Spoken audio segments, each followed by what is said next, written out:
madaxweynaha Soomaaliya Maxamed Cabdullaahi Maxamed Farmaajo ayaa safar aan horey loo qorshayn ugu dhoofay maanta magaalada Muqdisho isagoo ku sii jeeda magaalada Qaahiro ee dalka Masar. Wafdiga madaxweyne Farmaajo oo ay ka mid yihiin xubno ka tirsan xukuumadda ayaan wax faahfaahin ah laga bixin socdaalkooda, iyadoo wararka qaarkood ay sheegayaan in socdaalkiisu la xiriiro shir madaxeedka Carabta iyo Yurub ee ka dhici doona Sharm el-Sheikh dalka Masar. Dhinaca kale, madaxweyne Farmaajo ayaa la kulmi doona madaxweynaha dalka Masar Abdulfataax Asiisi oo ay ka wada hadli doonaan xaaladda Soomaaliya ka soo wajahday dalka Kenya oo xiisad diblomaasiyadeed ay kala dhaxayso. Madaxweyne Farmaajo ayaa inta uu joogo dalka Masar magaalada xeebta ku taala ee Sharm el-Sheikh uga qaybgali doona shir madaxeedka Carabta iyo Yurub oo halkaasi ka furmi doona maalinta beri ee ku beegan 24 Febraayo. Masar ayaa ka mid ah saaxiibada Soomaaliya, waxayna horey dhexdhexaadin aan lagu guulaysan u gashay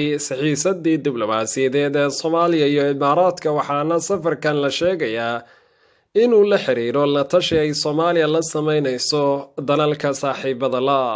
fadlan haddii aad ugu cusub tahay subscribe dheh kadibna ku dhufo calaamada gambaleelka si ay kugu soo dhacaan wararka aan halkan soo gelino.